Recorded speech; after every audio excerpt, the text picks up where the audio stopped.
దేవుని స్తోత్రం. హల్లెలూయా. హల్లెలూయా. దేవుని వాక్యం నుండి ఒక వాక్య భాగాన్ని చదువుకుందాం.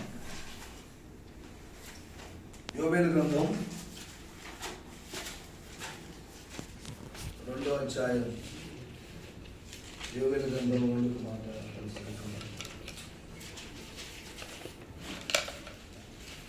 యోబేలు గ్రంథం 1వ అధ్యాయం. యోబేలు గ్రంథం 1వ అధ్యాయం. యోబేలు గ్రంథం 1వ వచనం.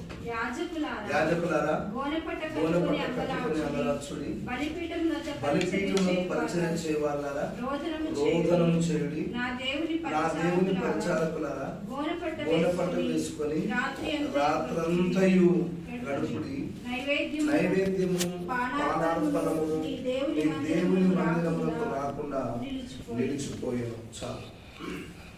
చిన్న ప్రార్థన చేసుకుందాం. జీవమైన తండ్రి, నాకు ముందుగా మీ సేవకులు మాట్లాడారు.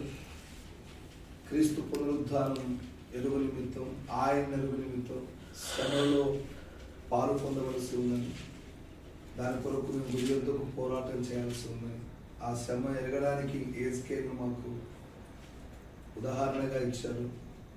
ఒకవైపు పడుకునే విషయంలో స్వంత అనుభవం అవసరమని, శ్రమ అనుభవంలో ఎవరు అనుభవంతో మేము చేయలేం కానీ మేము స్వయంగానే అనుభవాన్ని అనుభవించాలని మాకు జ్ఞాపకం చేశారు.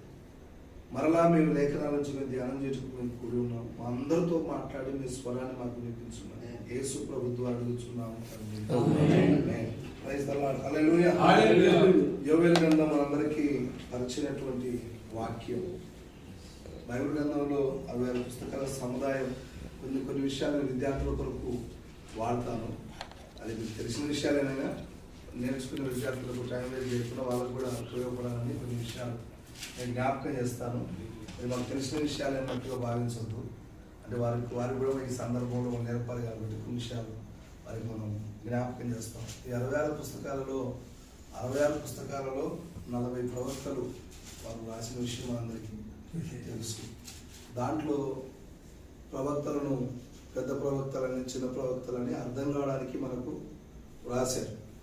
అంటే ఎక్కువ అధ్యాయులు రాసినందుకు పెద్ద ప్రవక్తలని, తక్కువ అధ్యాయులు రాసినందుకు చిన్న ప్రవక్తలని కాదు. ఎక్కువైనా తక్కువైనా దేవుని చేత పిలువైన వారు.